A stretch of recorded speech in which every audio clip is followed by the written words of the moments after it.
Imaginez-vous à bord d'un vol commercial. 10 000 mètres d'altitude, 300 passagers, vitesse de croisière. Tout testé normal. Soudain, le pilote change de cap sans se prévenir. Quelques minutes plus tard, 2 avions de chasse apparaissent, volant juste à côté de vous, si près que vous pouvez les voir par le hublot. Personne dans le cockpit ne dit un mot. Les hôtesses et stewards gardent le sourire. Mais quelque chose a changé. Ce n'est pas un film, c'est une chose qui arrive dans la réalité. Et plus souvent que les compagnies aériennes ne veulent bien l'admettre. La question est simple. Que se passe-t-il exactement lorsqu'un avion pénètre dans une zone où il ne devrait pas se trouver? Dans les prochaines minutes, vous comprendrez pourquoi l'espace aérien n'est pas un espace libre. Vous découvrirez le protocole qui se déclenche dès qu'un aéronef franchit une limite interdite, les capacités des avions de chasse d'interception et, surtout, à quel moment une situation technique dégénère en crise politique, voire en quelque chose de bien pire.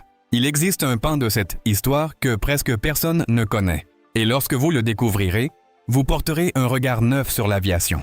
L'espace aérien ne fonctionne pas comme l'espace physique. Il n'y a ni murs, ni clôtures, ni panneaux visibles depuis le cockpit.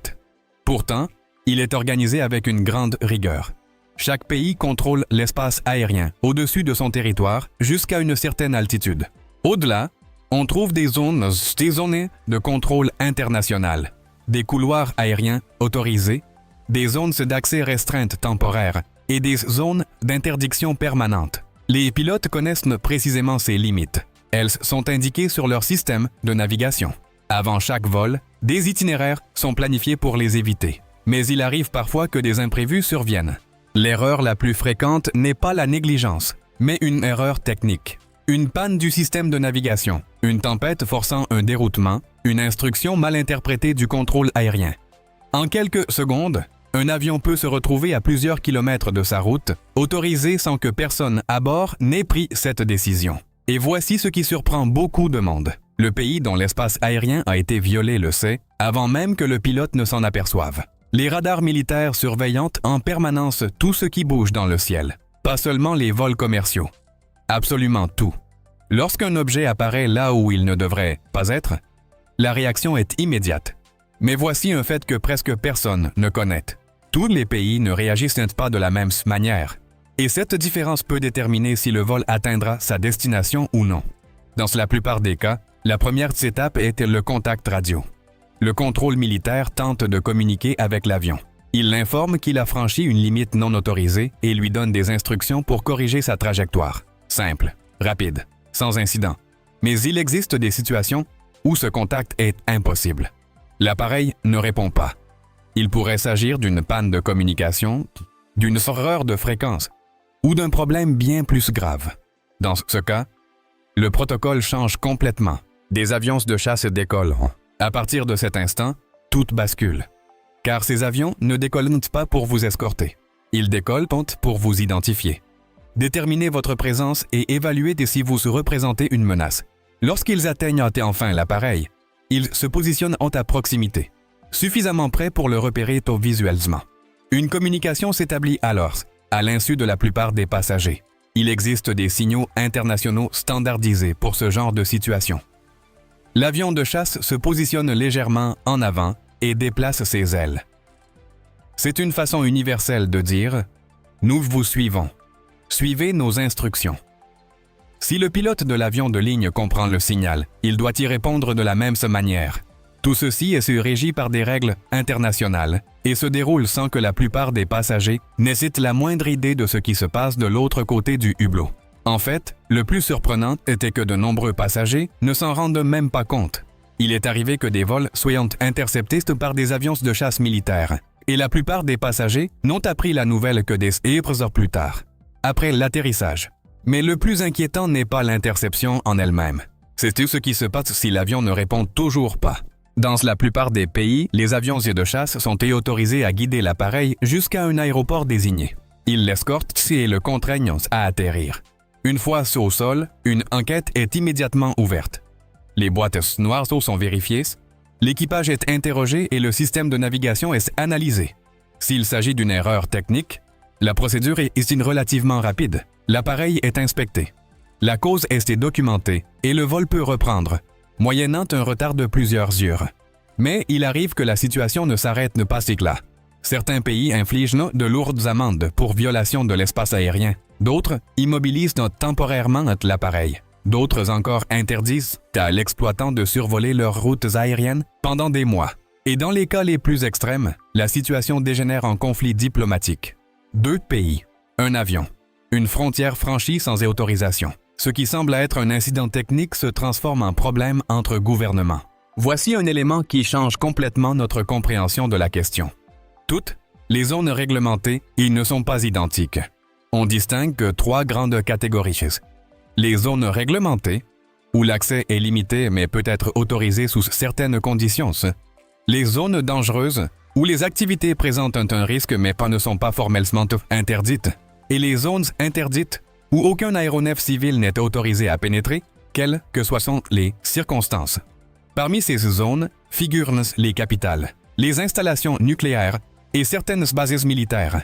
Certaines ont un rayon de quelques kilomètres seulement, tandis que d'autres s'étendent sur des centaines de kilomètres carrés. Et les traversées n'est pas toujours un accident. Que se passe-t-il lorsque le franchissement est délibéré? Il existe des documents attestant de l'utilisation d'avions civils à des fins d'espionnage pendant la guerre froide. Des avions survolaient des zones interdites afin de recueillir des informations sur les systèmes radars ou les installations militaires. Certains furent interceptés. D'autres ne revinrent jamais. Le cas le plus connu remonte à 1983. Un Boeing 747 de Korean Airlines, vol KAL-007, dévia de sa route au-dessus du territoire soviétique. Il fut intercepté par des avions de chasse et abattu. 269 personnes périrent. L'enquête qui suivit conclut à une erreur de navigation. Le système automatique avait été mal programmé avant le décollage. L'avion avait dérivé pendant des heures, sans que personne à bord ne s'en aperçoive. Mais à cette époque, en pleine guerre froide, l'armée soviétique interpréta la situation différemment. Et c'est là que tout a basculé. Cet accident a transformé à jamais la réglementation aérienne internationale. Jusqu'alors, le système GPS militaire n'était pas accessible aux avions civils. Il s'agissait d'une technologie à usage restreint. Les avions commerciaux utilisaient des systèmes de navigation bien moins précis, plus sujets aux erreurs accumulées lors des longs vols. Après le crash du vol KAL-007, le président des États-Unis a pris une décision historique. Une fois le GPS militaire pleinement opérationnel, il serait mis gratuitement et définitivement à la disposition de tous les civils, partout dans le monde. Cette décision a bouleversé l'aviation. Elle a également transformé la navigation de tous nos téléphones, de toutes nos voitures, de toutes nos applications actuelles. L'erreur de navigation d'un avion au-dessus de la Sibérie en 1983 est à l'origine des technologies que nous utilisons quotidiennement sans même y penser. Aujourd'hui encore, les violations de l'espace aérien se produisent moins fréquentes qu'auparavant. Certes, mais elles existent bel et bien. La grande majorité sont des erreurs techniques résolues en quelques minutes, un changement de fréquence, une correction de cap, un atterrissage de précaution. Et c'est précisément pourquoi on n'en entend presque jamais parler. Les protocoles internationaux sont bien peut-être plus clairs qu'il y a 40 ans. Les communications sont plus redondantes. Les systèmes de navigation sont infiniment plus précis. Mais le cadre juridique demeure complexe. Chaque pays applique ses propres règles dans les limites fixées par les accords internationaux. Et dans les zones de tension géopolitique, même un écart mineur peut s'avérer très difficile à gérer. Vu du sol, le ciel semble ouvert et libre. Mais vu d'en haut, il est bordé de frontières bien plus nombreuses qu'on ne l'imagine. Ce qui se passe lorsqu'un avion franchit une frontière interdite n'est pas qu'une simple procédure technique. Cela illustre comment les pays défendent des frontières invisibles. Car même si, vu du hublot, le ciel semble un espace vide et infini, la réalité c'est tout autre. Il est parsemé de frontières invisibles. Certaines sont franchies quotidiennement sans incident. D'autres déclenchent des communications radio, des interceptions militaires et des décisions qui peuvent modifier la trajectoire d'un vol en quelques minutes. Alors, la prochaine fois que vous regarderez par le hublot et ne verrez que des nuages, souvenez-vous, la réalité les frontières existent. Simplement, et nous ne pouvons pas les voir. Si le monde de l'aviation a éveillé votre curiosité, une autre vidéo s'affiche à l'écran pour vous permettre d'en apprendre davantage.